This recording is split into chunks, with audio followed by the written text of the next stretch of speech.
Honestly, to me, this Quik got started over just people's misunderstandings of shit. He was a Blood, I was a Crip. Okay, that was natural. I'd like to dedicate this song to my fiance, MC Eiht. I had a song called Death Wish. In the song, it had a verse that said, biting me quick, with me you get the duck sick quick. People took that to say I was dissing Quik. EIHT. Now should I continue? Yeah, he left out the G cause the G ain't in you.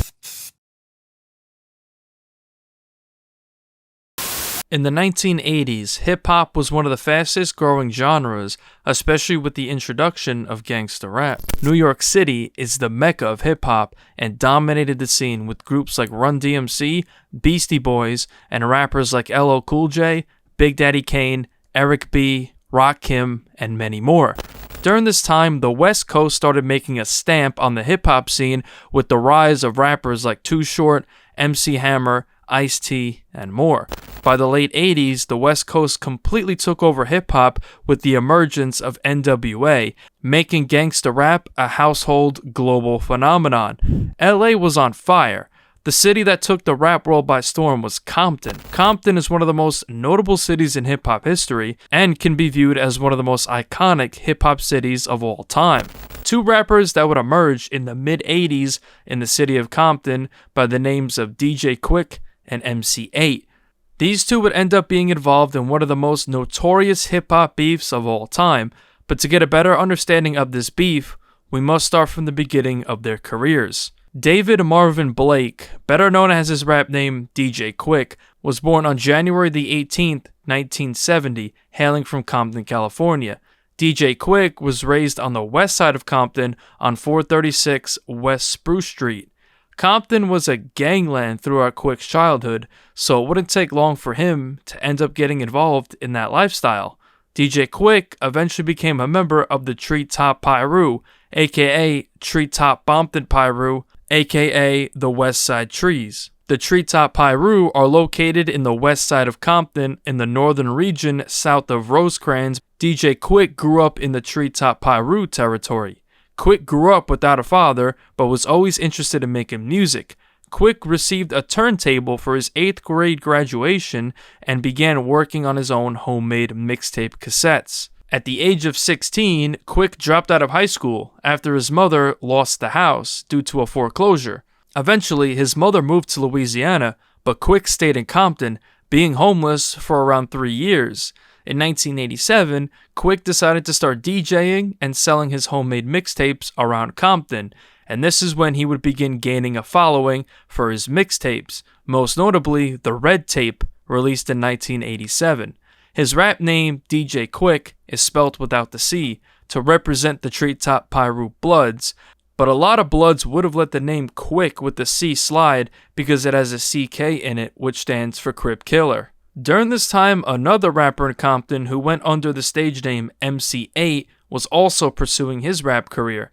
Aaron Bernard Tyler, aka MC Eiht, was born on May the 22nd, 1971, in Compton, California. MC Eiht grew up near Tragnew Park in Compton and would eventually become a member of the Tragnew Park Compton Crips. Their turf runs from 154th Street to Alondra Boulevard between Central Ave and Clymore Ave. Eventually, he would begin rapping while gangbanging under the rap name MC Eiht. His rap name was inspired by the numeral in KRS-One's name, and he chose the number 8 for its significance in hood culture, like the drink 8-ball and 38 caliber firearms. In the mid-80s, MC Eiht would become a member of the rap group Compton's Most Wanted. The group included himself, The Chill, DJ Mike T, and producers DJ Slip and The Unknown DJ. In 1987 is when the beef between DJ Quik and MC Eiht would officially begin, but how exactly did it start? In 87, both DJ Quik and CMW were gaining attention through the mixtape circuit as DJ Quik was homeless, wandering the streets of Compton. He was in search of recognition. Quik sold mixtapes and started DJing at parties and local clubs. Quik knew that dissing or mentioning one of his competitors in Compton would be a way to gain him some buzz, so he decided to target fellow Compton rap group Compton's Most Wanted. It would be on DJ Quik's The Red Tape in '87 where the first mention would appear. On the fourth track titled Real Dough, Quik mentioned CMW. Cause they know that Quik I never quit. I'm not an NWA, I ain't getting. I'm on my way to the top of the tree for CMW to see. Top of the Tree is alluding to Quik's affiliation with the treetop Piru. At the time, the diss wasn't really a big deal because of how small Quik was as an artist. It was more of a slow burner. Quik's popularity rose throughout the late 80s because eventually this mixtape would get him a record deal with Profile Records in 1990. After they heard the Red Tape, they offered him a deal. Eazy-E actually wanted to sign him to Ruthless Records, but it was too late. Quik had already signed with Profile, which he would later regret. Eazy-E then offered Quik a $1 million advance if he signed, but Quik would not be able to as he was locked in with Profile. Profile Records even sent a cease and desist to Ruthless Records for the attempt at signing him again. Eazy-E and DJ Quik were friends, being photographed with each other on multiple occasions. MC Eiht and CMW also started gaining traction in the late 1980s. After Eiht saw Compton rappers blowing up, he chose to leave the gang life and make money in a legit but enjoyable way. A DJ in Compton would eventually get a hold of CMW's underground mixtapes, to which he took a liking to CMW and their style and rhyme schemes. The DJ then took the tapes to DJ Slip, who was located in Gardena, which is located west of Compton. DJ Slip was the owner of LA County's biggest DJ rental business. In 1988, CMW, under the production of DJ Slip, would begin recording their songs professionally. The next year, in 1989, CMW dropped their first single, This Is Compton, on LA-based record label Techno Hop, with the unknown DJ. Techno Hop Records was primarily an electro label, but they also helped launch West Coast gangsta rap songs to a bigger audience. CMW would eventually gain even more traction after releasing some tracks with Techno Hop. They landed a deal with Orpheus Records as they began working on their debut studio album. As DJ Quik's buzz grew, the Red Tape gained a lot more traction, and it wouldn't take long for the tape to get the attention of MC Eiht, who heard Quik's diss on Real Dough. On June 19th, 1990, CMW dropped their debut album, It's a Compton Thang. Track 7 was a song titled Duck Sick, and on this track, MC Eiht would respond to DJ Quik's diss from his track Real Dough. The whole first verse, Eiht dedicated it to responding to DJ Quik. How you diss CMW, boy, you ain't said shit. Your senses should tell you, kick it, don't be a hero. The Don't Be a Hero line is Eiht telling Quik not to try to be the hero of the Pyrus by coming at Crips on record. After this diss, the MC Eiht and DJ Quik beef would officially begin. This was more than just on wax now. This became a gang-related beef, being that DJ Quik is representing the Treetop Piru and MC Eiht was representing the Tragnu Park Compton Crips. So that had a lot to do with the hatred these two had for each other. At the time, Quik was working on his debut album, Quik Is The Name, in 1990, which was set to release in the beginning of 91. On January 15th, 1991, DJ Quik dropped his debut album, Quik Is The Name. On this album is a track called Deep, and it's speculated that he sent shots at MC Eiht on verse 3 when he allegedly referenced CMW's track One Time Gaffled 'Em Up. This track is about police brutality against the black youth. Quik basically said that CMW is tough until the police come around. Now, this is all just speculation, so take it as you will. Fast forward that summer, on July 16th, 1991, Compton's Most Wanted dropped their album Straight Checkin' 'Em, and on the track Death Wish, it's speculated that MC Eiht dissed DJ Quik throughout the track. On the first verse, the disses start when Eiht would threaten DJ Quik. Got no parts, punk ass marks, don't start, you'll get got. On the second verse, again, more shots at DJ Quik, directly referencing his name, and even mentioned CMW's track Duck Sick, where Eiht threw shots at Quik. Biting me quick, with me you get the duck sick quick. MC Eiht would actually later deny that this track had anything to do with DJ Quik at all. and that he actually didn't even know who DJ Quik was at the time. In a Vlad interview, Eiht claims that this was a misunderstanding, and people just ran with it as a DJ Quik diss, when in fact, it wasn't. On Straight Checking Him, I had a song called Death Wish. Never knew who Quik was, but apparently his home, or whatever, I don't know. Don't quote me on this. I don't know how I got back to him. I had a song called Death Wish. In the song, it had a verse that said, "Biting me quick would mean you get my sucked quick." People took that to say I was dissing Quik. Interesting. Okay. I never knew him. It was just a phrase to me. Yeah. If you bite my raps quick, you're gonna suck my quick. That's what it meant. But his name was DJ Quik. So naturally, that's a Crip nigga over there. We Bloods over here. Now, Eiht's story doesn't add up because he said that Quik dissed, in quotes, all the Crip rappers, when in fact he just dissed CMW. It's also speculated that Quik dissed NWA by mentioning them too, specifically Eazy-E, but that doesn't make much sense either, given that Eazy-E and DJ Quik were friends, as I stated earlier, and Eazy even wanted to sign him to Ruthless. My DJ was a Blood, Mike T. Mike T had a demo tape of Quik's before he got signed. He had a song on there where he was talking about shooting me and NWA, Eazy-E, from the top of the tree, because he was from Treetop. Right, Treetop Okay. Pirate. It was in the little demo tape. My DJ, Mike T, who was from Inglewood, played the tape for me. And it said CMW, NWA, basically all the Crip rappers. I'm gonna blast y'all from the top of the tree, whatever, you know. It was, I didn't take none of it. I knew nothing about beefs, none of whatever. I was still gangbanging, so whatever. That rap was some rap to me, but it started escalating. A lot of people do in fact believe this side of the story and actually say that it was after Death Wish that the beef would officially begin. But to me, the beef began in '87 when Quik threw shots at him on the Red Tape.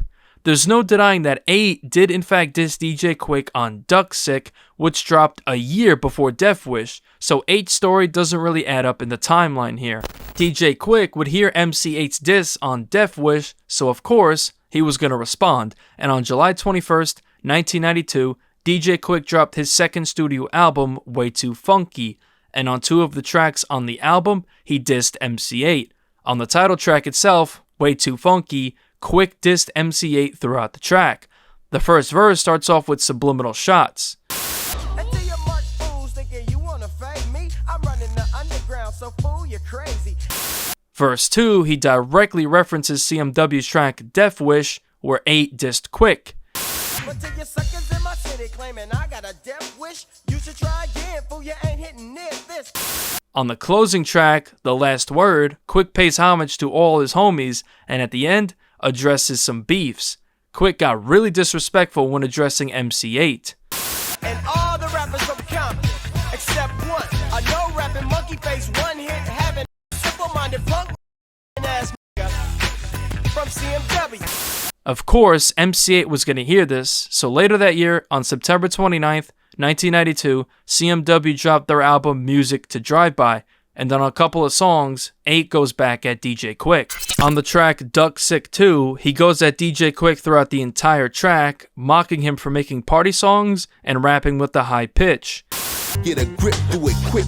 The f***ing Duck Sick 2. On the track Dead Men Tell No Lies, the first 2 verses are subliminally dissing someone, likely DJ Quik. The third verse, Eiht directly mentions Quik's disses on his track Real Dough, where Quik said he's gonna, in quotes, shoot CMW off the top of the tree, and asks DJ Quik why he even dissed him on his underground tape. Talking about you shoot the 8 from the top of the tree. Why'd you have to diss me on your underground tape? On the track Death Wish 2, MC Eiht viciously attacks DJ Quik once again. You shouldn't have made that tape, but you pushed me. The brother with the worm, you skinny as a worm. On the music video for Death Wish 2, there's a DJ Quik lookalike appearing to have nightmares about getting beaten and killed by CMW and MC Eiht. DJ Quik would start becoming more affiliated with one of the biggest record labels in the world at the time, Death Row Records. Quik has ties to Death Row CEO Suge Knight and have been friends with him since the late 80s. Both men being from Compton and both having blood affiliation, this connection makes sense. Eventually, Suge brought DJ Quik to work with him, and somewhere along the lines he would sign with Death Row, but never had an actual album release under the Death Row banner. MC Eiht's mom lived across the street from Suge Knight's mother, so one day while MC Eiht was visiting his mother, Suge and his goons pulled up to the side of him while he was driving, telling him to pull the vehicle over. They then approached Eiht, but Suge told them that the beef with DJ Quik would not be trickled into his mother's place of residence. Basically, Suge was giving MC Eiht clarification that he didn't have to worry about anything happening while his mother was in the neighborhood. I had one run-in with Suge, and that was during my days when me and Quik didn't get along. My mom lived right across the street from Suge's mom. I was leaving my mom's house one day. Suge stopped me at the corner and said, "Hey, your mom's is cool. Don't trip. Everything is good with your mom's house. You ain't got to worry about nothing like that." One of the members of CMW, the unknown DJ, who I mentioned earlier, allegedly tried working with Death Row, but Suge and his goons allegedly beat him up and jumped him, according to MC Eiht. One of my producers was associated with Death Row, Unknown. Unknown had went over to Death Row and started trying to work with Suge. He got his ass whooped. It's what they did. In 1994, DJ Quik would completely scrap his third album, feeling as if it was horrible, so he had to begin working on his third album all over again, so that's why it took him longer to drop than his previous albums. On the other hand, MC Eiht dropped his debut solo album called We Come Strapped on July 19th, 1994. On the third edition of the Death Wish series, Eiht would take more shots at DJ Quik. First on the Death Wish 3 intro. Then on the main track, Death Wish 3, he dedicated the whole track to dissing DJ Quik. He started off on the first verse threatening DJ Quik. Yeah, I guess that ass up on the flip side. Eiht unloaded the clip and Quik died. The second verse, he once again goes at Quik, mentioning his government name, saying that he'll make him cancel his shows, and continues threatening him. You get like a tramp name, David DJ Quik in a khaki bikini. Quik, of course, was not going to take this lightly, so he decided to record a full-length diss track aimed at MC Eiht. On October 18th, 1994, Death Row released the soundtrack for the short film Murder Was the Case. On this appeared the response diss track that DJ Quik made called Dollars and Cents. The first verse, Quik goes in on MC Eiht, mentioning the Tragnu Park Crip set that MC Eiht represents. 1, 2, 3, 4, 5, 6, 7, 9, 10. 8, you can't win. Tragnu Park, you say, huh? Wanna be ripping. Quik also mentions an alleged airport confrontation that occurred between the two when he refers to MC Eiht by his government name, Aaron Tyler.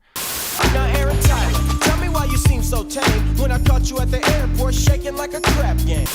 He clowns MC Eiht for referring to himself as the Compton Psycho. Compton Psycho, boy, you oughta quit. Your records don't hit, just don't jock your shit. The second verse has more shots at Eiht. Cause Eiht tried to knock it, but he's still walking around with my nuts in his pocket. And for those of y'all concerned, this is still Eiht killer. Third verse, Quik has one of the most iconic lines in a diss track ever when he said this. EIHT, now should I continue? Yeah, you left out the G cause the G ain't in you. Dollars and Cents is one of the greatest diss tracks of all time, and a genius response track that was a hit record. Fast forward to February 21st, 1995, DJ Quik dropped his third album, Safe and Sound, which was released under Profile, but executively produced by Suge Knight. On the album appeared Dollars and Cents, but there were more tracks where DJ Quik went at MC Eiht. On the track Let You Have It, on the second verse, Quik addresses MC Eiht.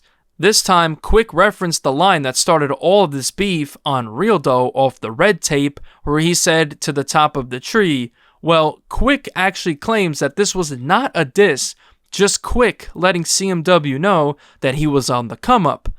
Yeah, I said your monkey name in my underground tape. We wasn't dissing, letting you know Now this is where the story can get confusing, because Eiht said in multiple interviews and on wax that Quik dissed him on Real Dough, saying that he was going to shoot him off the top of the tree. But Quik never actually said that, so maybe MC Eiht completely misinterpreted what DJ Quik actually said. Quik then takes more shots at MC Eiht and mocks Compton's Most Wanted. So there it is, MC Eiht, 'cause you're whack. And Mr. Quik can keep the niggas down with another sack. The intro to the album is a track called Street Level Entrance. Quik disses MC Eiht, calling himself Eiht Killer, and calls out all of Eight's homies. And this is still Eiht Killer. And all his old scary ass homeboys too. Around this time, Quik had recorded a track that would go unreleased called Boom. This track would be released underground on a bootleg mixtape called The Death Row Sessions EP in November 2008. On the third verse of the track, he dedicated it to dissing MC Eiht. I got that gangster shit that's making bitches like MC Eiht salty. I heard your ass cry like Prince when you heard dollars and cents. A couple of weeks later, after this album dropped, on March 13th, 1995, Death Row was hosting a private after party at the El Rey Theater in LA after the 1995 Soul Train Music Awards, when Kelly Jamerson, a member of the Rolling 60s Crips, and a couple of his homies attended the party. A fight would break out between Jamerson and several Bloods, including DJ Quik himself. Jamerson was then beaten with chairs, bottles, and stomped on. According to an eyewitness, Suge watched as Jamerson was getting beat and yelled, "Y'all get that dude." Jamerson was eventually taken to Sinai Center Medical Center, where he would be put on life support, and tragically passed away the next day. DJ Quik would mention this later on in a track, but we will get into that as we go through the timeline. In summer of 1995 is when the beef would heat up even more. On August 3rd, 1995, the 1995 Source Awards were held at the Paramount Theater in New York City. This event would go down as one of the most historic nights in hip-hop history, with Suge Knight infamously escalating the East and West Coast hip-hop beef, but this wasn't the only beef to be escalated on this night. DJ Quik would perform while MC Eiht was in the crowd. DJ Quik pulled one of the most disrespectful moves in rap beef history when he performed the MC Eiht diss song Dollars and Cents right in front of him. He even dissed him before and after performing the song. I'd like to dedicate this song to my fiance, MC Eiht. MC Eiht, baby, you gotta give it up, yeah. And to your mama, baby, when I dig, don't even bother. I'm not just your enemy, I'm also your stepfather. MC Eiht didn't react. Instead, he decided to leave, especially after Suge took to stage, escalating everything because he didn't want anything to pop off. This conflict wasn't worth his life, and he was also outnumbered by Suge's goons. In 95, he came out on the Source Awards. Right. Performing. Mm-hmm. Pretty much the diss song. Yes, he did. And you were in attendance. Yes, I was. What was the atmosphere? Did you know he was going to pull something like that? Or was you kind of just like, oh, did he really just come to Did out I to think this? he was going to pull the song? No. We all didn't. Because if you notice that the tension in the air that night, it was just... Right. Death Row was out to say everyone that night. And it was a setup by a Suge. Suge like, no, you doing this motherfucker song. Damn. You get me? You know, they came about 50 deep and they didn't give a damn. I only had 9 niggas with me. There was nothing we could do. Yeah. So get up there, sing your song, do whatever you gonna do. But we're not dumb. There's no way we can fight 50. I feel you it. get me? I got 8 dudes with me. Yeah. So The next year, on April 9th, 1996, MC Eiht dropped his second album, Death Threats, and on the track Death Wish 4, he responded to DJ Quik. At the end of the first verse, he had this to say about DJ Quik. But you's a more trying to be a treetop thug. Can't get no respect. Then, on the second verse, he responds to Dollar and Cents when Quik said that they met at an airport and that Eiht was scared. Eiht claims that the story was fake and proceeds to tell his side of the meetup. I'ma tell you about the time that we first met. The story that you told was some fake bullshit. On the track Killin' Dudes features 2 different rappers, one of them named Boom Bam, disses DJ Quik on the second verse. Cause I don't give a fuck about dollars and cents. Cause I swear to God, I'm gonna kill Quik. After that, the beef would begin to settle down, as DJ Quik was working on his next album called Rhythmalism. He wanted to come with something different and move away from gangsta rap on this record to show growth, especially after what transpired with the deaths of Tupac and Biggie.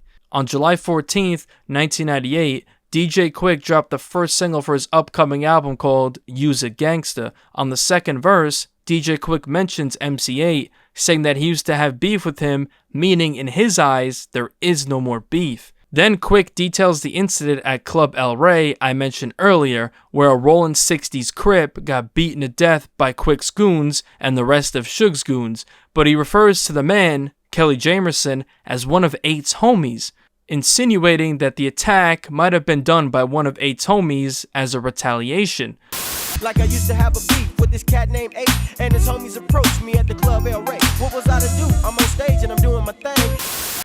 On the outro of the track, DJ Quik dedicates the track to Tupac, Biggie, and Kelly Jamerson, the rolling 60s Crip who was beating to death, giving them an RIP. He then says that he would be down with doing a record with MC Eiht.